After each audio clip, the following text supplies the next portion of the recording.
ఎలా ఖర్చు చేస్తున్నాం? వచ్చినటువంటి రూపాయలని ఏ రకంగా ఖర్చు చేస్తున్నాము? ఇక్కడ గనుక చూసుకున్నట్లయితే, ఇతర రాష్ట్రాలకు మనము పంపిణీ జేసేటువంటి ఇప్పుడు వచ్చేటువంటి టాక్సెస్‌ల్లో కంపల్సరీగా రాష్ట్రాలకు పంపిణీ చేయాల్సొస్తుంది. మరియు కేంద్ర పాలిత ప్రాంతాలకు యూటీలకు ఇవ్వాల్సొస్తుంది. స్టేట్ గవర్నమెంట్‌కి షేర్ ఇవ్వాలి. యూటీలకు ఇవ్వాలి.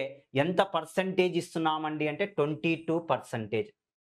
వడ్డీలను ఇంతకుముందు చెప్పాను. మన భారతదేశంలో ప్రస్తుతానికి 181 క్రోర్స్ లక్షల కోట్ల అప్పులు ఉంది.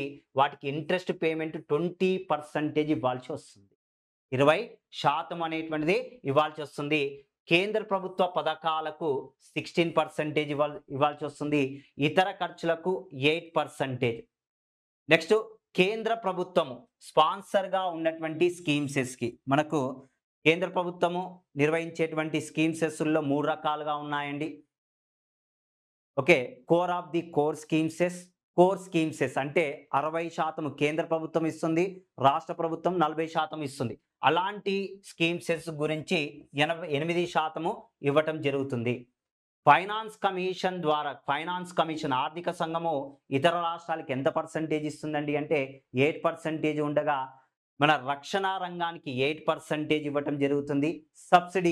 సబ్సిడీలు ఎక్కడ ఇవ్వటం జరుగుతుంది? ఓకే.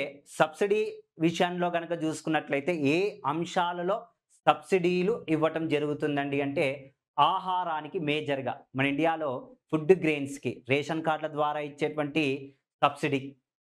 ఓకే. యూరియా, డీఏపీ మీద సబ్సిడీ ఇస్తున్నాం. ఈ సబ్సిడీ ఎంత పర్సెంటేజ్ ఇవ్వాల్సొస్తుందండి అంటే మొత్తము బడ్జెట్‌లో 6% అండి.